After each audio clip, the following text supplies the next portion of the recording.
All right, and we are live. All right. That sounds. Good afternoon, everyone. It is February 11th, 2025. This is the House Committee on Energy and Digital Infrastructure. And we are going to have right now, we're going to have a short committee discussion on bills that we have heard introduced. I don't think so. Yeah, that's what we will be doing. I don't have specific direction. The chair called a few minutes ago and said she was tied up, would be a few minutes late. And don't have a direction on exactly how she wants to go here, but guess I would start. Oh, we got to go around the room first. Yes, it's been our custom to introduce ourselves and have the people in the room introduce themselves as well for our audience at home. So I'm Scott Campbell from St. Johnsbury, Ethics District. All right, Richard Bailey, Lamoille 2. Chris Morrow, Wyndham, Windsor, Bennington. Michael Southworth, Caledonia 2. Christopher Howland, Rutland 4. Graham Kleppner, Chittenden 13. Laura Sevilla, Wyndham 2. Jack Locker, Committee Assistant. Dylan Zecchi of Maine Line Public Affairs. Irene. Irene Renner, recent senator, recent member of JITAC. Cameron Simpson, intern assistant for Jeremy Little. Thank you very much. All right, well, okay. Question? Yeah, Mr. Chair, can you please remind me which bills? So we just are all on the same page Yeah, that we've heard about so far. so we had heard H11. Yeah. One of your bills. H125.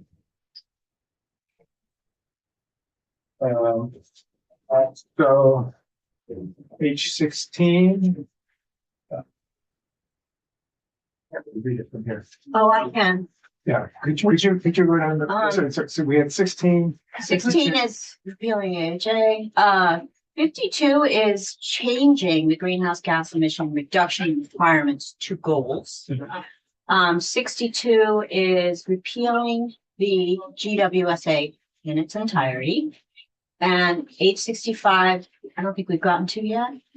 Revoking Vermont's use of California's clean air. No, we did. Oh, we did. That was with Yeah. Representative Higley. Yeah. Yeah. H88 is a prohibition on utility disconnections. I remember this one during periods of extreme heat. Kate McCann. 121 is yours. Yep. Affordable broadband service. 125. Reporting on the energy transition. 121 is. Christmas. Oh, I'm sorry. Representative Moros is H 121. And you haven't had a chance to introduce that, or did you? Yeah. Yeah, yeah, yeah. Okay. Yeah. It was very memorable. Yeah. I remember. I remember it. I remember it well. And then there's the H155, which is mine, the standard offer program. And then H159, which we haven't taken up yet. Did you introduce the standard offer one? I did. Okay. So I was thinking. H159 is repealing the renewable energy standard. Did that get And introduced? that's, I don't know who introduced that. Oh, Representative North is the first name. Yeah. no. Right, You haven't heard he that has no. Hasn't been here. And then the last one up there is H181, residential and commercial building energy standards. And that's from Rep. Yes, and that was introduced on the floor, or referred to us today from the floor. So Okay. we have personality. So my understanding was the chair wanted to have a committee discussion about the bills that have been introduced thus far. Right. Just to see what folks' interest is. And I note that we are taking testimony on 121 and 11 this week, as well as what's the car one? I think the car dealers are in today, right? The car one is California. 855. Yeah. All right, now we can stop flipping and just- let the chair take over. We're just reminding ourselves what our task was, and we reminded ourselves of what bills we've had introduced.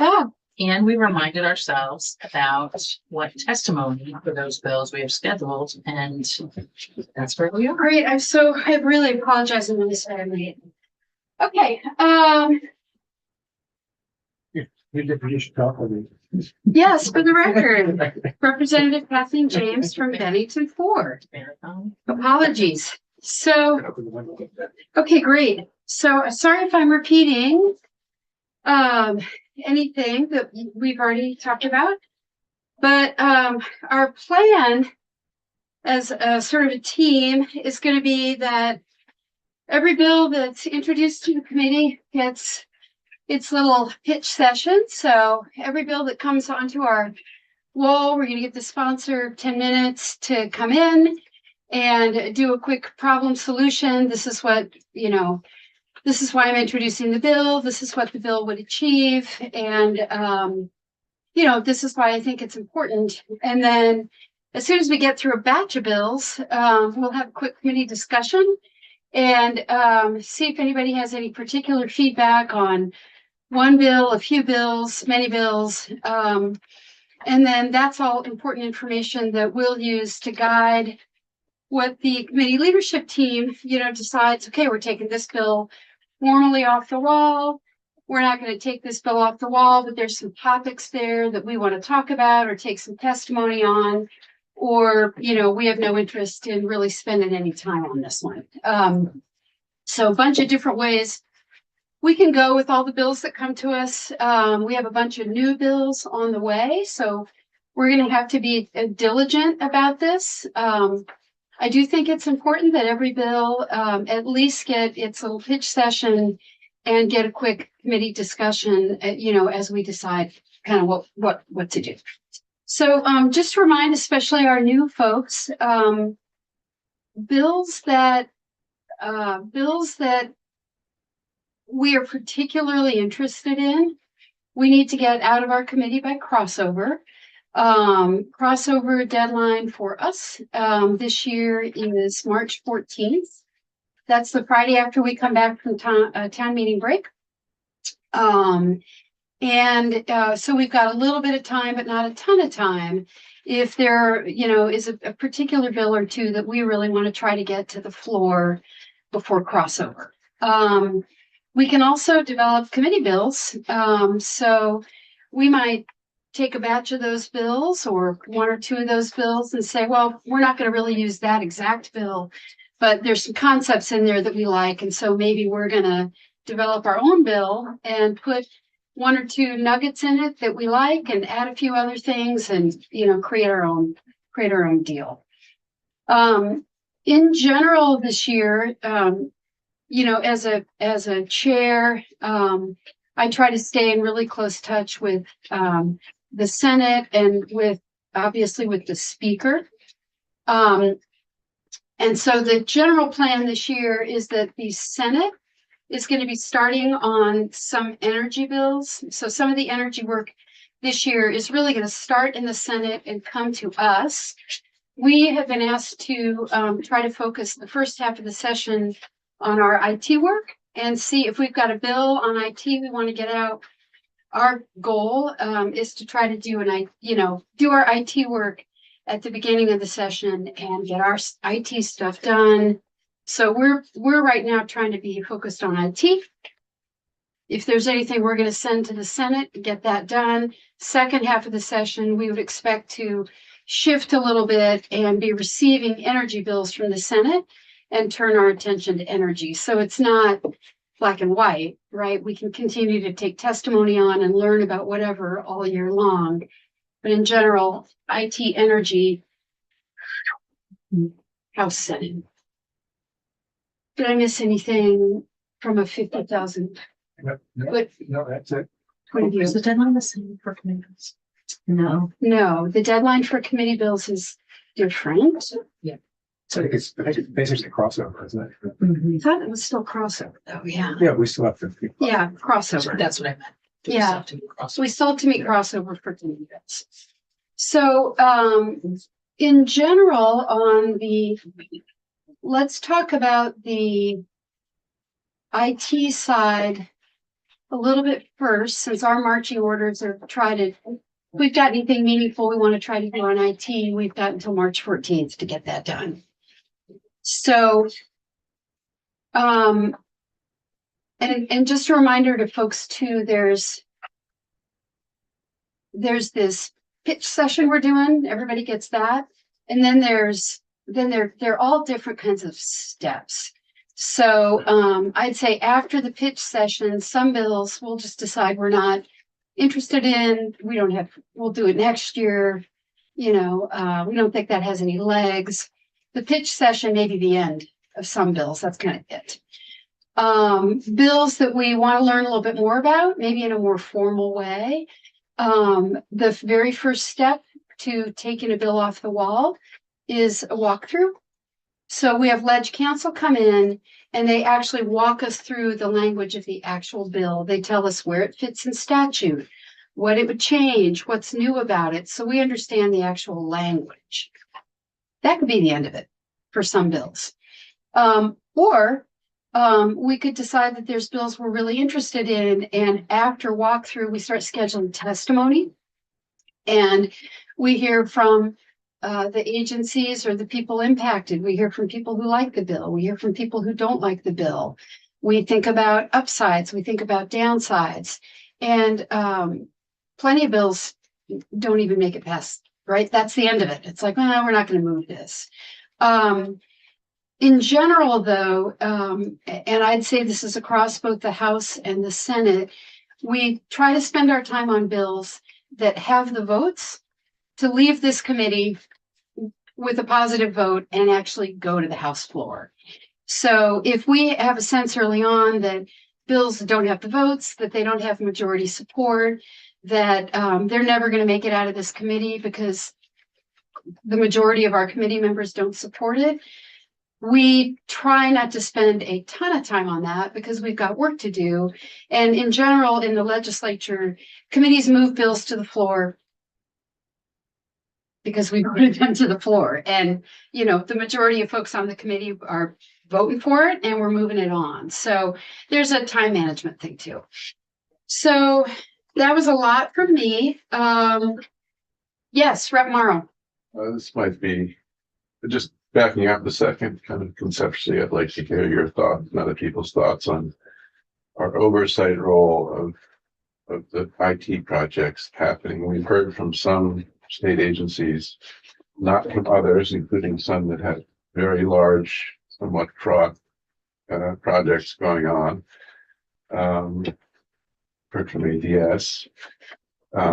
So I still don't have a conceptual framework in my head about what our role is in terms of oversight and what that would mean for a bill coming out of committee now or in the future. And given our time constraints and what I'm just talking I can. about that. a I little bit. guess I can talk about it. You're welcome to get anybody's thoughts because that's actually something that I have been asked to think about closely. And so therefore I have thought about it closely.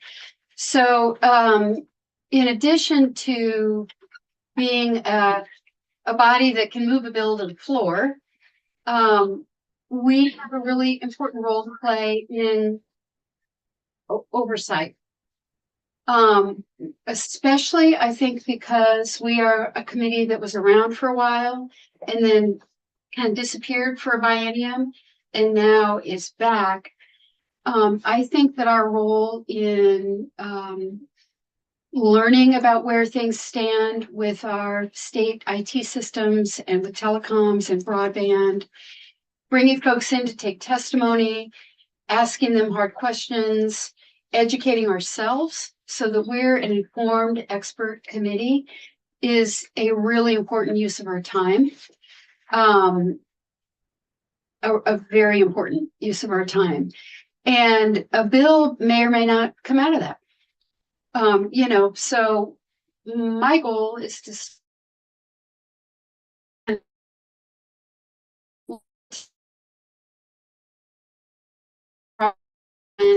and that we're starting to get a handle on where things stand with our state IT systems in terms of project status, project monitoring, how it's all organized, how these projects are rolling out.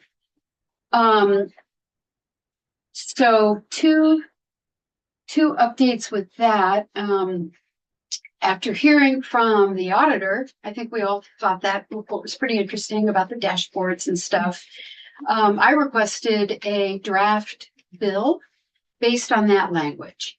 So the recommendations that the auditor made have now been turned into a draft bill. It's not quite ready for prime time yet, but we will, as a committee, walk through that bill this week.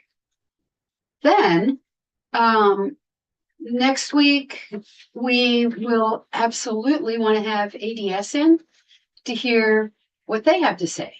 Because they may say, these recommendations are outdated. We can do this, but we can't do that. We can do this, but it'll take us 2 years and cost money. So we start then reflecting as a committee on, is this bill even worth moving forward? But getting a draft bill based on that gives us at least a starting point for those conversations. I've also started reaching out and having some conversations. And so I have JFO getting ready to come to us at some point soon with some sort of informational presentation on how the state of Vermont across agencies tries to budget and save for IT projects. And so that'll be something we can learn. Here's how we do it now. Here's how we could do it better. And then similarly, that could become part of a bill that if we think we need to take action like right now before March 14th as a legislature, or any or all of this could be part of our work over 2 years, over the biennium. So sometimes you don't know whether you're going to do a bill until you start taking testimony. It's like, and then you see a draft and it's like, this isn't quite ready for prime time. And it goes back to my wall. Similarly, on a lot of the consumer protection bills that are on our wall, I felt like there were enough bills that had to do with consumer protection around telecom and broadband that we should at least do a walkthrough, start to take some testimony, and then see whether we think there's anything that we need to do as a committee before crossover or not, whether the bills run into a brick wall and, or whether we feel strongly about it and we all want to move forward. Can I ask a follow-up question to Rev. Moore's question? Yeah. So in terms of our oversight function, is it fair to say that other than passing a bill out of committee requiring ADS to do something or other, we can only influence by asking hard questions and making suggestions, and that we don't have any way to mandate any changes other than passing a bill? Is that accurate? That's right. And yeah, we have 2 ways we can exert ourselves. We can pass a bill, which I'm totally making this up, but the bill could require ADS to do X, Y, and Z. Yeah, we can't require them to do anything without having a bill. Right. Right. Yeah. Or the bill could say, we don't know enough about this. Please write a report about this and deliver it to us for consideration next November. Or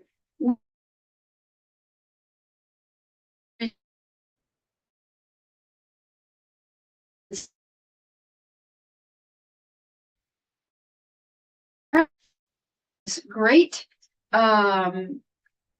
We don't think you should do a bill because X, Y, and Z, but we're going to really work on this. And we could say, okay. Great, thank you. Mm-hmm. Yeah. Also on the oversight point, is there a committee that we should consider partnering with, like government office, for example, because of the amount of money we're talking about with IT and complexity? Like, as we think about how to optimize oversight, who are our partners that we might want to hear from or collaborate with? Yes. Which reminds me, and I want to make sure we save time to talk about our energy bills and that we don't run out of time. But that reminds me that, and maybe we'll have time at the end of the day to have more committee discussion. But it reminds me that today I got the promised letter from the Appropriations Committee saying that they are kind of formally starting their budget process. And so by the 26th, we have to have a letter to them with our recommendations on the budget areas that fall within our purview. So we're going to put our appropriations liaisons into action to start making sure that they're seeing when the appropriations committee is hearing from our agencies. And that's when you guys need to be down, down there. Like ADS is coming tomorrow, which Scott already knew. Yeah, actually today I have to step out today. Oh, okay. Yeah. So anyway, we're gonna have to spend some time, like next week, we're gonna have to start, those agencies also have to come into us and say, this is what we're asking appropriations for.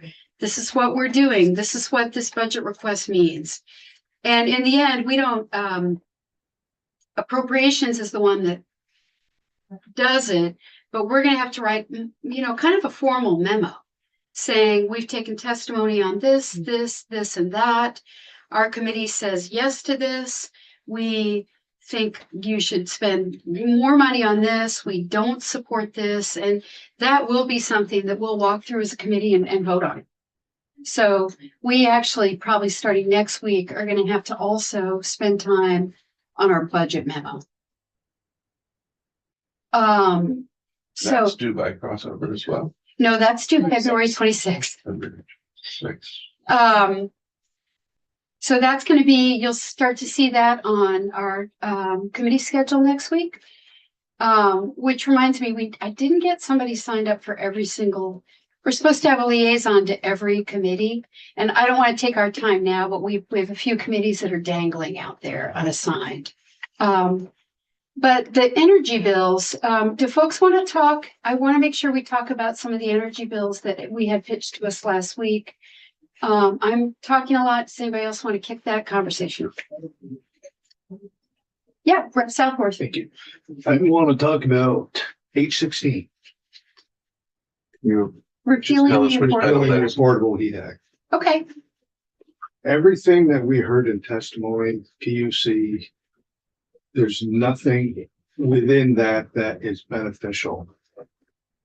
I think that we need to get rid of it, and I think we need to start fresh on a different path than this, because it's obviously going to be very costly for Vermonters if that goes through. And they can't afford it. thoughts? Yes. So I have a different perspective on H16 and followed it very closely throughout the summer and fall. Was developed with a certain set of parameters, and also spent a lot of time talking with variety of stakeholders about ways to look at potential modifications to it, including pairing it with other things, including looking at modifying the inputs that go into it. I think there's a lot of opportunity there. I think that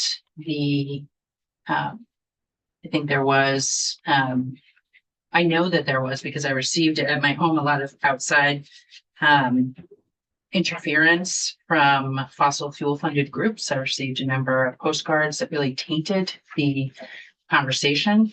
I don't think that there's anything that can happen with that bill based on what happened this year. I think there was a lot of information that was not accurate that was put out and harmful to Vermonters. Again, I don't think we can move it forward, but I think we have to continue looking at how do we help the appeal to me is as a transition mechanism for the energy transition that is happening, and making sure that my people, who are rural people and poor people, are not being left behind. So I would like to have us keep it right up there and maybe think about it next year, and maybe take some testimony on opportunities for pairing it with other mechanisms or changing the inputs, etc. So Other folks? Yeah, Darth.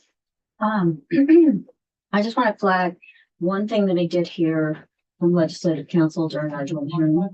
about something that would need to come out, but I can't remember what it was. So maybe just circling back with legislative council on that. But I agree that I don't want to see, I don't want to see that tool completely disappear in all of the work, especially with the uncertainty about energy crisis in Vermont right now with the federal landscape we're dealing with.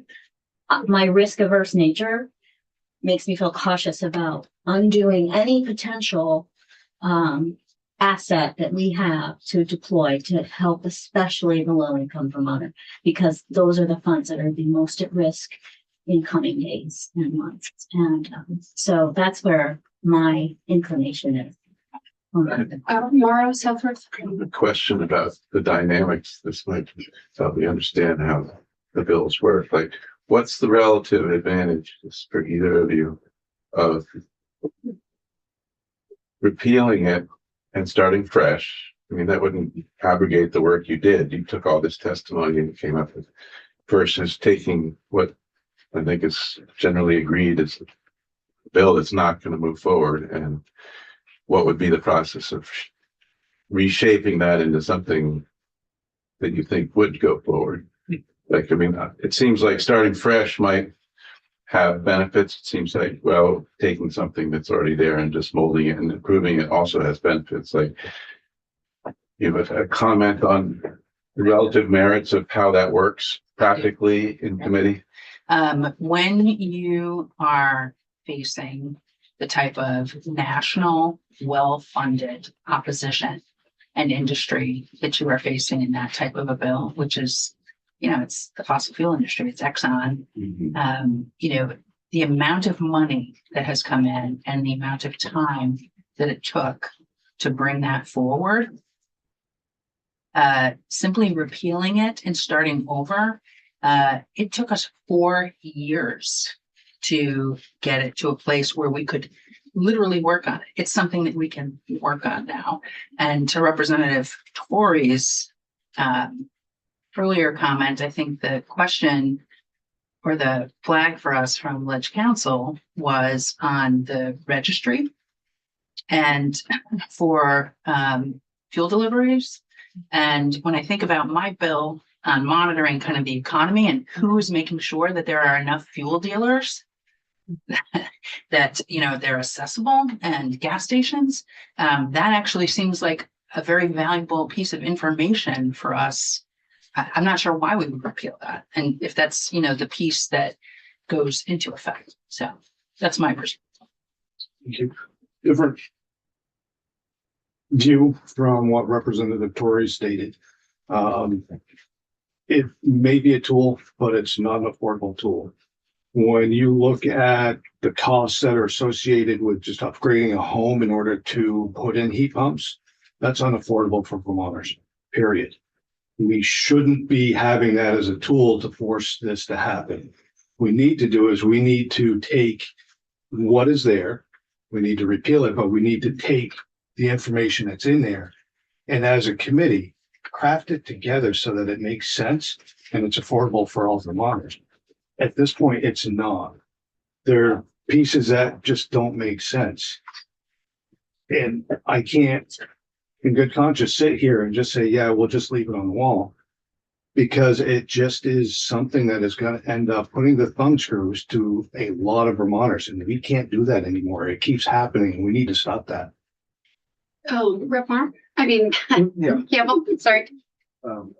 So I guess I would just respond to that by observing that the whole purpose of this bill, the Affordable Heat Act, the Clean Heat Standard, aside from the greenhouse gas issue, is to set up a revenue mechanism to support incentive subsidies for this very people you're talking about, the folks who can't get over the upfront cost of weatherizing or installing heat pumps or upgrading their electric or whatever it might be.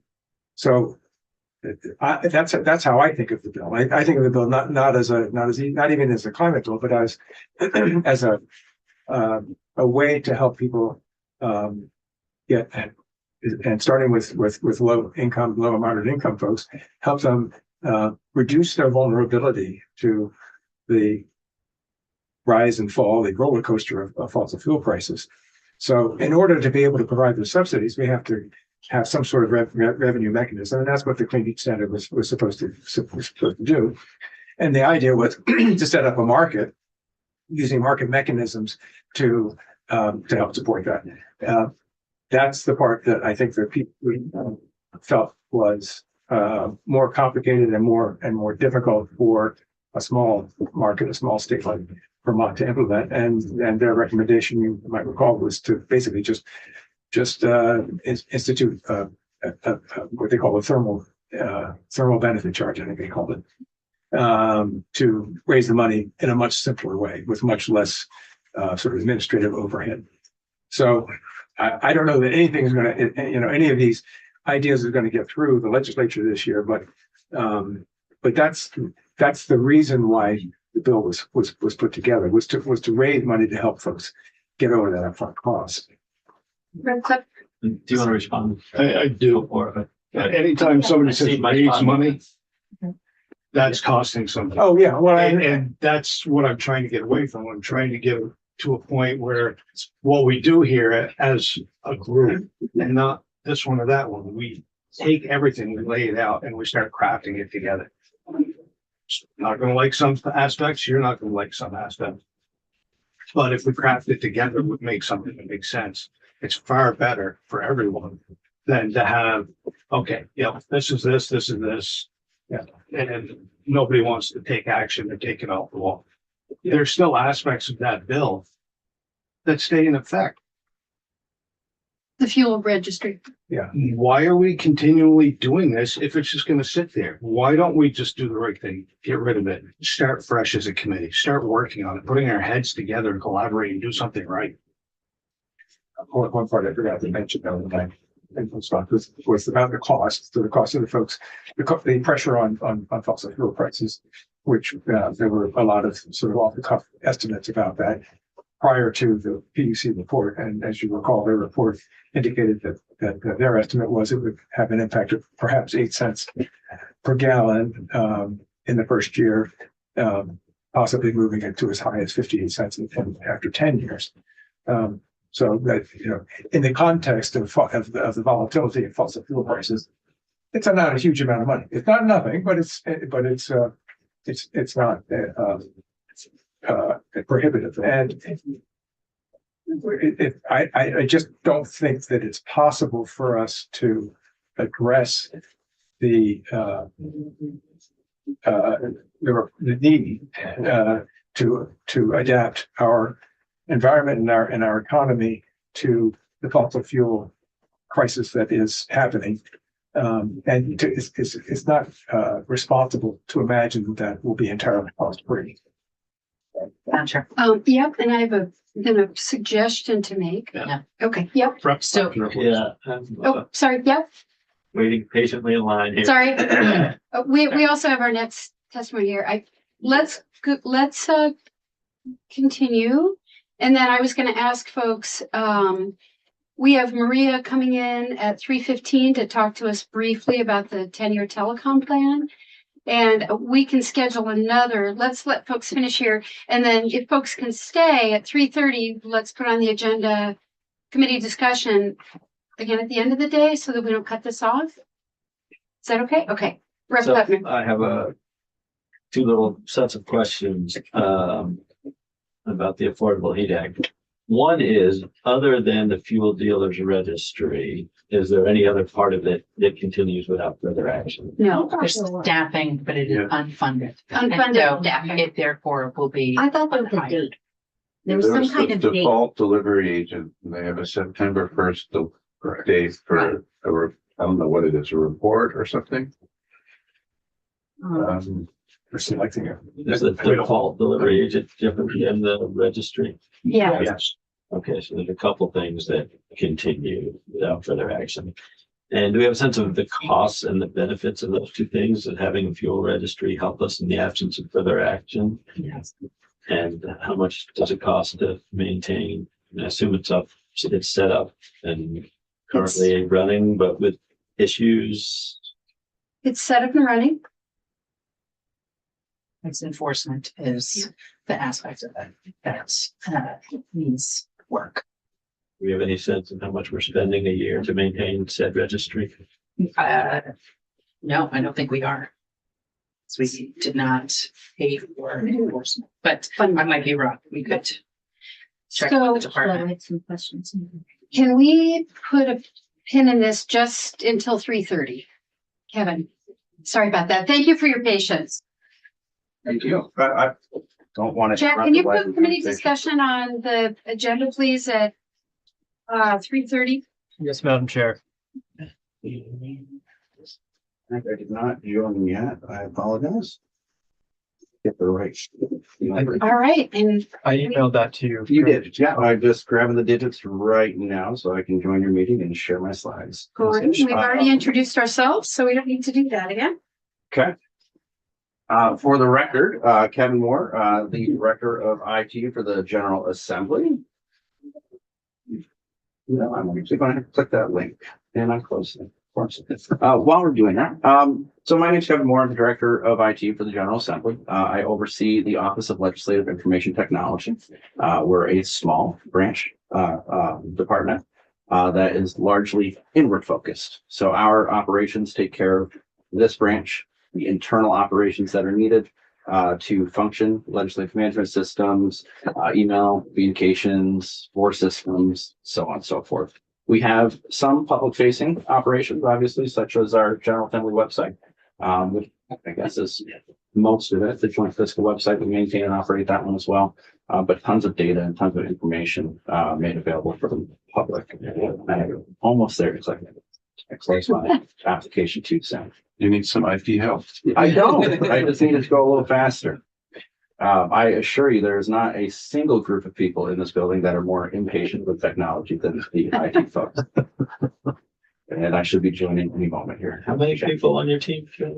We have 9 positions in total, 8 currently filled. We have a seasonal user support specialist position that remains unfilled for not lack of recruiting efforts, but lack of quality applicants. Yeah. We're waiting to bring that up, today that your staff's been very helpful. I'm glad to hear that. I appreciated their support. I expect nothing less than. And so we pride ourselves in being a very approachable group. And if we're anything other than that, I implore you to let me know sooner versus later. Okay, Jack, I think I'm all set. Yep, you're good. All right. And I won't full screen. So skipping over that one, I'm me, I already said that part. We were created officially in statutes in 2019. This was after a fairly long process with the National Conference of State Legislatures, NCSL, doing a review of the organizational structure and providing a report to the soon to be at that point in time created Joint Legislative Management Committee. I believe Joint Rules prior to that was the one that commissioned the report, recommending the creation of a management committee for the staff offices within the General Assembly. And then a restructure based off of their findings. We were formerly part of the Office of Legislative Counsel, CIL at that point, not SEL. And we were just a organically grown and developed IT operation that started in the late 1980s that grew over time based off of need. And that's more or less kind of how we've continued over the years. We are a need and demand driven organization. You ask for stuff, you demand stuff. We do our best to respond as quickly and as affordably as we possibly can. Please stop me at any time that there is a question. Our mission is inward focused. Again, we provide IT and AV infrastructure support necessary for the effective functioning of the General Assembly. We assist legislators, legislative staff, committees directly, but also members of the public. If you walk into this building, you are entitled to a certain deal of IT support. We make sure that you have access to the information necessary in order to participate in government. That is critically important to our mission. And Yeah, the public piece, you serve that need by ensuring the Wi-Fi is working and the public access to that? Certainly, Wi-Fi is part of it. We provide for a small fee to recover costs and net even we print content for folks as well. We go through and we will do very simple troubleshooting for public devices to make sure that we can get them connected to the network and the resources available to them. Again, if you are having any struggle accessing legislative services or information, we will assist you to get you to that point. As far as, malware remediation, things of that nature, we will provide you a recommendation as a member of the public. But we're about making sure accessibility is our biggest thing. Cameras on the table. The word transparency and accessibility are two words that are often used interchangeably. We don't use transparency because we can't control transparency. That is up to the operations of people in the environment. But we want to make sure that everything that is happening here is accessible based off of the demands placed on our office. I'm sure I didn't skip anything. I tend not to read slides.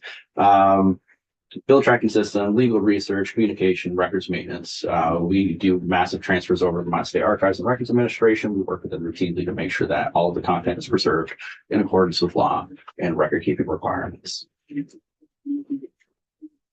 Vision, modern, secure, accessible. You'll hear that again and again. Technology infrastructure empowers legislators and staff while supporting the entire process start to finish. We try to be behind the scenes as often as possible. We try to make sure we have resources as available to everybody as possible. We're a pretty small and lean operation in the grand scheme of things.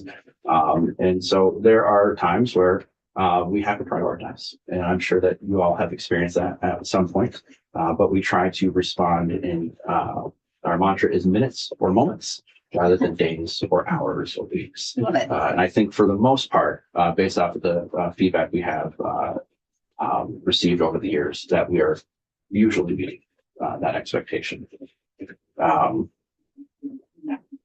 Engage with constituents, contribute, essentially just contributing to the well-functioning of legislative operations. Funding. This is a big piece. We develop our budget in collaboration with the Joint Fiscal Office. The Joint Fiscal Office works with all offices of the General Assembly, combines all of those budgets into a legislative budget proposal. There are separate business units within them. There are separate line items within them, but then that is presented to the Joint Legislative Management Committee for adoption or rejection based off of whatever is necessary based off of that committee's feeling. Once that initial approval is received, Joint Fiscal then takes that, brings it over to the governor's office. It's incorporated, I think, into the initial governor's recommend, but it still goes through the standard legislative process. So we still go and sit with appropriations. I'll be there on Friday this week with Scott Moores, the finance. I don't know his title. I apologize. He works with the fiscal office and he does a lot of our finance work for us. So we'll be there. He's presenting as a primary witness to House Appropriations. And generally speaking, all heads of offices for the General Assembly are present to answer any explicit questions about the budget or anything that comes up that is area specific. If I could ask the question, I actually have to jump out of here in a few minutes. One question about funding that is suggested by previous thought about website maintenance and sort of routine upgrades. There it goes.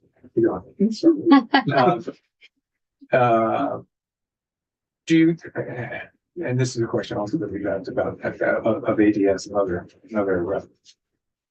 departments.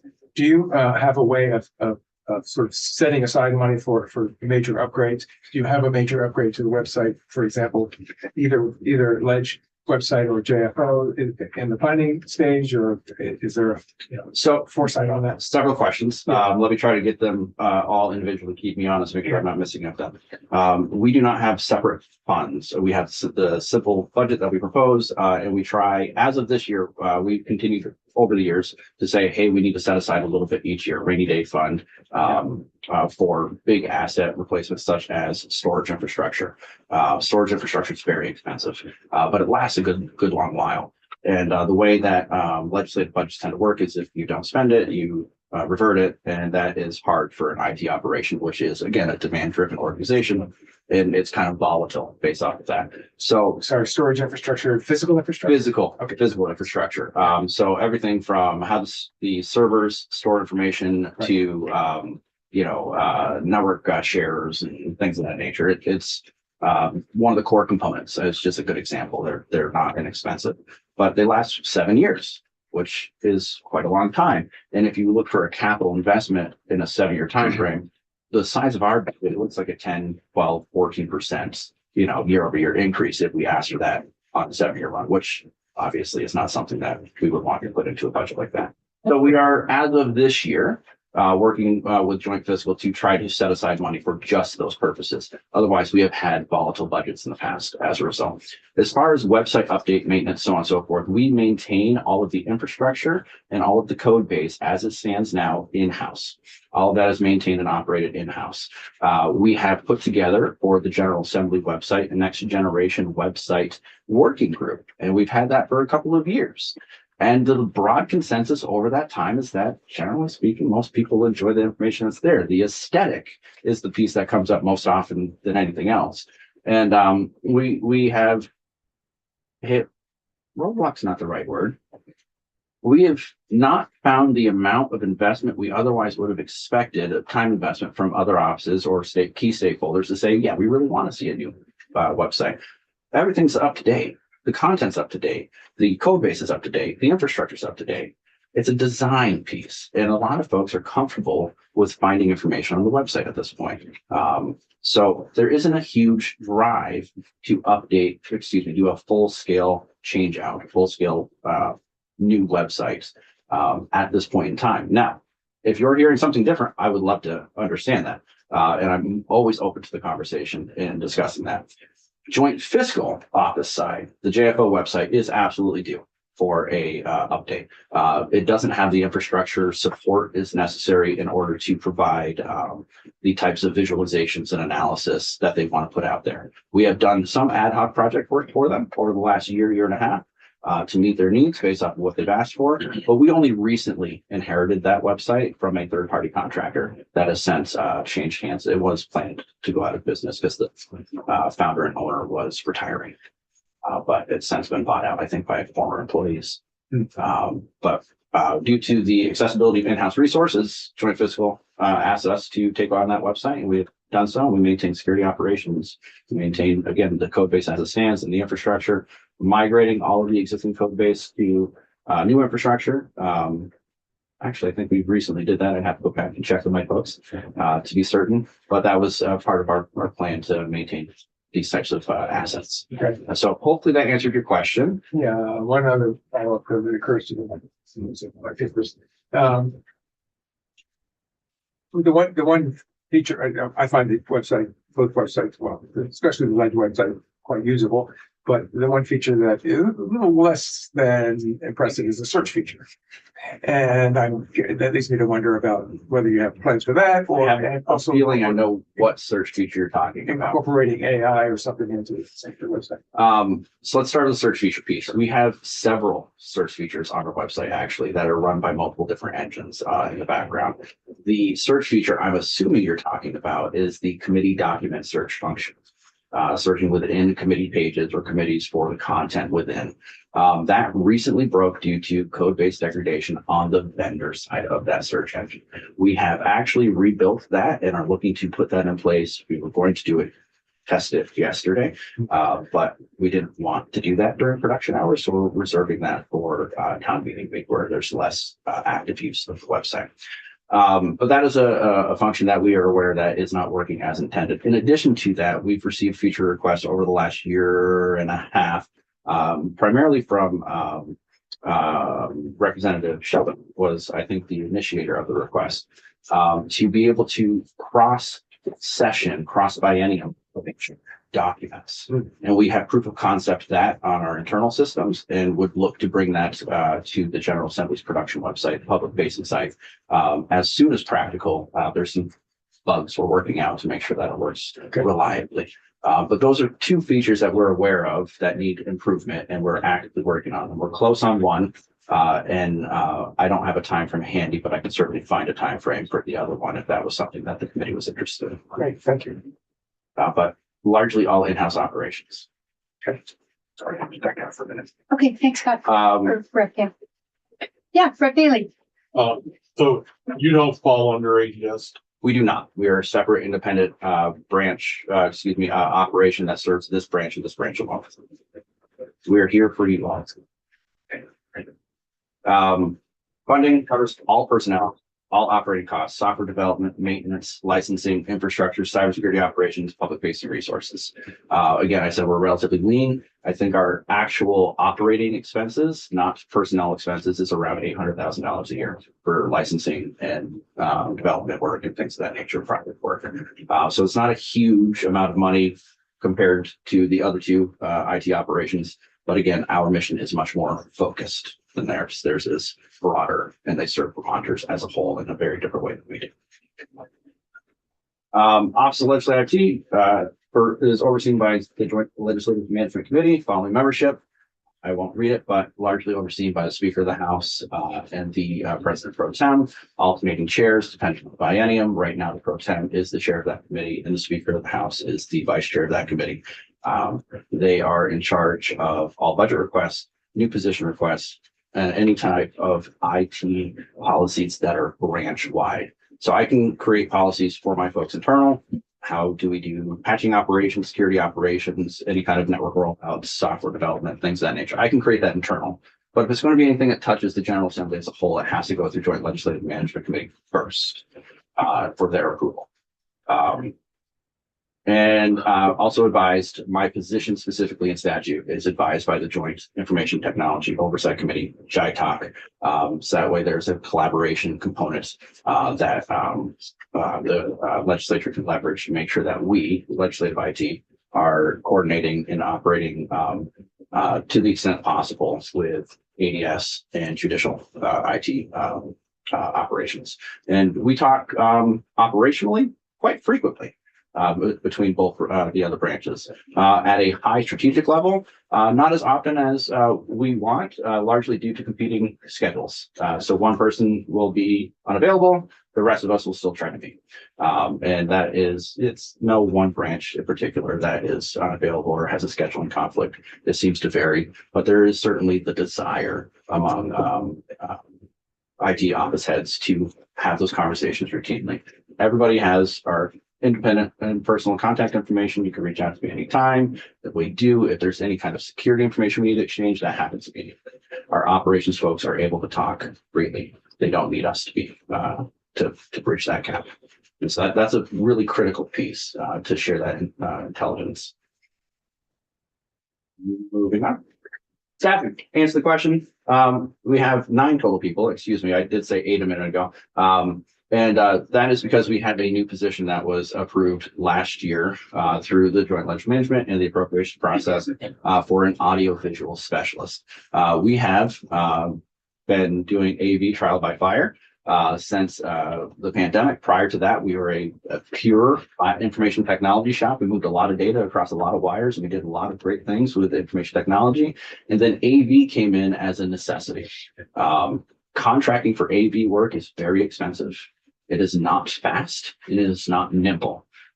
This organization demands nimbleness of our operation and demands cost efficiencies of our operation. So we took that role on, and we have been doing, I think, a fairly decent job with it since. However, we realized that IT and AV are not the same. So we wanted to bring in AV folks who are specific. They converge at times. Don't get me wrong. They absolutely converge and technologies overlap, but they're not the same. We look at different things. We speak different languages. We speak different camera specifications, different physical integration technologies. So we brought on Aaron Crewman, upper left-hand corner for you. Recently, Aaron came to us with about 12 years experience working in AV, specifically, mostly out of New York City, and working for some very large private organizations, and has a wealth of knowledge. The ability for us to respond to AV needs since Aaron came on, which is just October, I think it was October of this year, this past year. So it was 6-ish months on the job at most. The ability for us to respond to AV issues has been night and day compared to what it was in years past, where we relied on subcontractors or contractors or subcontractors in order to come in and deal with an issue that we otherwise couldn't.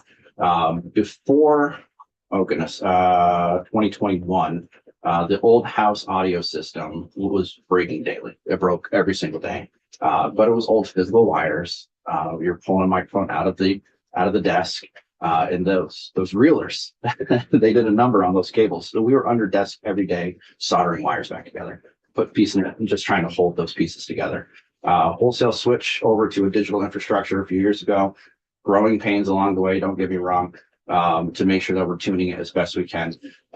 Challenging room in the House chamber specifically, but the rest of the operations are going pretty well. The House chamber is going to be to some extent, a forever problem unless we are allowed to change the aesthetics of the space, which I can't imagine will happen. It is designed as an amphitheater, and it works beautifully as an amphitheater when you're not amplifying sound. But when you walk into that space and you amplify sound, you get a parabolic effect off that back wall. You get reflective sound absolutely everywhere you go. It sounds like echoes. It's not actually an echo. It's that whisper wall that you have behind you, which is a beloved tourist attraction. But we can't put up any kind of sound deadening things of nature. But that was one of the biggest things is AV, being able to respond to AV, being able to modernize AV, being able to make good decisions without all of the costly upcharges of these third-party contractors. And the response time from some of these contractors were weeks, months before we would get them up here. And it was really a challenge. It was frustrating. So this is a huge asset to our operations, is having AV specialists. Services, nowhere near inclusive. Bill tracking system, custom web applications for staff operations, secure document management. We're in a document management system changeover as we speak. We went through, again, a stakeholder group process where we brought in folks from every single part of the General Assembly operations who use document management to say, what do you like? What do you not like? What do you need? What services aren't being met? I think it was about 11 total people representing all of the offices that was steering the work and reviewing proposals, reviewing contractors, vendors, software platforms, making sure that we could go through and find a product that would work for us that was the right scale. There are plenty of products out there. Some are ginormous, so we can't afford them. And some are very small, which comes with a lot of administrative overhead. And so we're trying to find that middle ground. We have since done so. Right now, we are in contract negotiations to implement a new document management solution to replace our current document management solution with consensus buy-in from all offices. Real-time technology support. Mentioned that previously. We're Jack submitted a ticket, I think 2 weeks ago, saying audio seems a little funky. We were already in the back end noticing that the audio was seeming a little funky and switching your cameras or your microphones in real time without having to step into the room. Those are the things that we're trying to do a little bit more seamlessly now. Live streaming video conferencing by AV, cybersecurity, public-facing websites, and then fleet management. There are a ton of devices in this organization between staff devices, room devices, issue devices to legislators, so on and so forth. Absolutely a high volume of them. And so we want to make sure that we are managing those adequately. We're getting as much likelihood out of them as we possibly can. We hang on to things as long as we can within reason before we ship them out to state surplus. If we're sending something to state surplus, it has very much lived its entire useful life in this organization. And probably then some, because we'll hang on to it. We don't have a deep bench when it comes to IT assets. We have a small warehousing space that's maybe twice this room in an adjacent building with, spare equipment in order to come in and replace things like your failing port when it happened, because that was unfortunate. Just a brief overview. I hope I touched on the highlights, but I wanted to really get to the Q&A part and answer your questions directly, because I'm sure there are a few, and I wanted to save time for that. Victoria, so thank you. Thanks for all your good work. Your support is fabulous. In terms of viewers out there in the public, if they were to notice a problem, do they have a way to communicate? Oh, yes. So we have the public website it's official, it's website feedback form is what we refer to it internally, but there's a feedback form on the website that's available. My contact information explicitly is on the information technology page. All of our email addresses are out there as well. Committee assistants often receive that content, or feedback about the content back to us. It all feeds back to our help desk management system. But how about where, if you're on YouTube? If you're on YouTube, there's no direct in YouTube way Right. to respond to So us. the right thing to do would be to get onto the website and alert Correct. that there's an issue. Or talk to the committee assistant. A lot of these people, not all of them, but a lot of folks who notice those types of discrepancies already have some sort of hook into the Right. organization. Right. And they'll call me directly too. That's great. I've talked to a constituent directly the other day who was struggling on Farmers Night. I believe that the individual that was presenting wasn't using the in-house sound system by choice, and therefore the hearing assistance wasn't functional for that person. And so that was hard to hear because the solution certainly exists in that space. But you know, those things happen from time to time with third-party groups that come into both those spaces. But generally speaking, we get a ton of feedback. We also have accessibility requests available on the website as well. I think our website translates automatically into over 100 different languages at this point, using embedded tools. Not perfectly. I don't speak 100 different languages. I can personally audit that, but we have audited with folks who speak a second language or read second languages ad hoc, and it works pretty well. Works pretty well.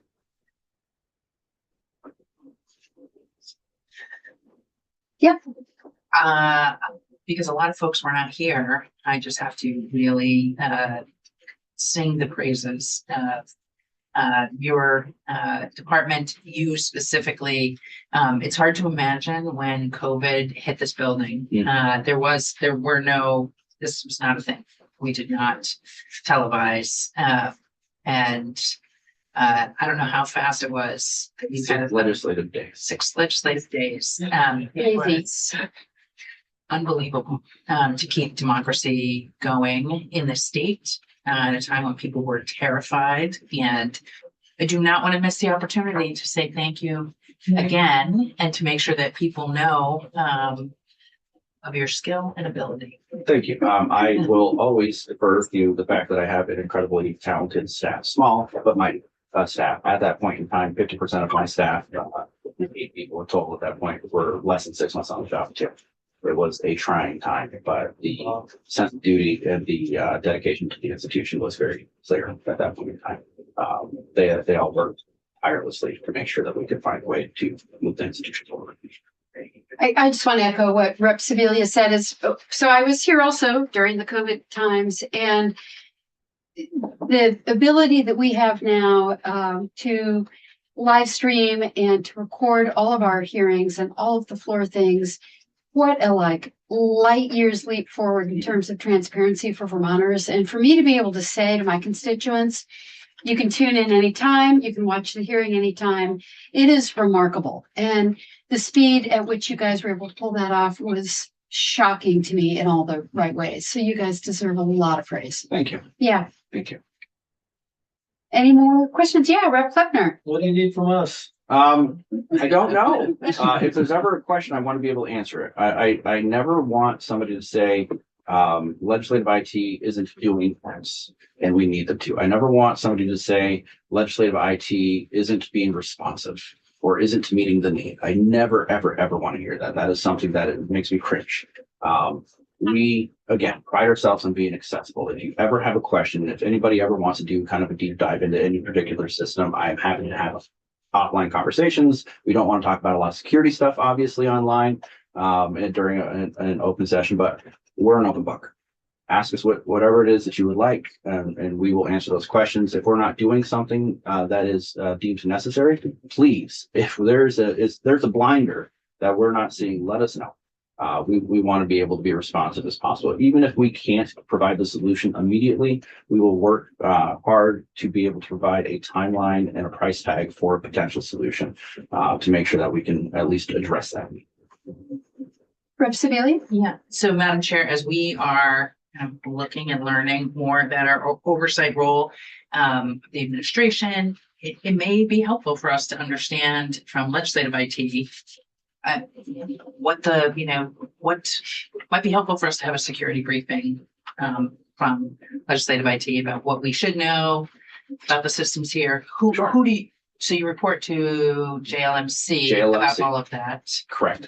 So again, just in terms of comparison or standards or understanding? so we probably have very similar standards, almost certainly have very similar standards to the Agency of Digital Services, for example. Those are industry standards, and we expect our systems to live up to those. And if they don't, then we work towards doing just that. We adopt things like NIST 853 as well. NIST is National Institutes of Standards and Technologies. They put out frameworks and guidelines in order to secure information systems. We rely on the federal FedRAMP program. That is FedRAMP, FEDRAMP. There are state RAMP programs as well. I don't believe Vermont has one of those to my knowledge, but FedRAMP is the federal catalog of approved cybersecurity screened and approved software platforms. There's a little more to it than that. But for example, if we ever have a security concern about an potential future application, that is one of the first places we would look. Has it been reviewed? Has it been approved for use on federal information systems? If it's approved for use on federal information systems, generally speaking, it's going to meet all of our needs. Not always, but generally speaking. We are participants in the Multi-State Information Assistance Consortium, MSISAC is the, I'm trying not to use the acronyms, I apologize. MSISAC is a massive information sharing platform that often comes out well before things like CISA does. CISA is the federal version of MSISAC. But we work with all of these various institutions, federal and state partners, to make sure that we have all of the up-to-date information security awareness that is absolutely necessary, and we action it. We action it at least weekly based off of the information that they sent to. So happy to have those conversations at any time. Again, we're smaller scale than the other two branches. So as far as volume of attack surface, we have fewer volume. As far as attacks go, we have fewer attacks. Still a lot is automatically blocked. We're still a high profile organization. But it's just not the same volume, of course. So we can provide probably similar information. We don't have the depth of resources on our team as the other two branches do, as far as business offices or the ability to turn around and provide deep analysis in short turnaround. But we can provide all the necessary information pretty quickly. That security briefing is something that I would bring one of my staff members along for. Rain Torres is our dedicated network security administrator. She's been with us, 2015. Before that, she was a contractor for us as well with wireless infrastructure. So lots of good knowledge about this institution specifically and how things are administered. Great. Okay. Always happy to answer questions anytime. All right. Thank you so much for coming Thank in. you so much for having me in. Yeah. Oh, yeah. Yeah, Rep Bailey, sorry. sorry. That's okay. So do you manage the legislative email system? We do, yes. So it's a So completely separate tenant than anywhere else in state government. Okay. And you do the entire legislative page, All of it. House, Senate. Yeah, we are a nonpartisan office serving all members of the General Assembly, regardless of party affiliation, regardless of chamber affiliation, caucus, etc. Thank you. All right. Thank you so much. All right, folks, we are adjourned. We can go off live and we will be back at 2:30.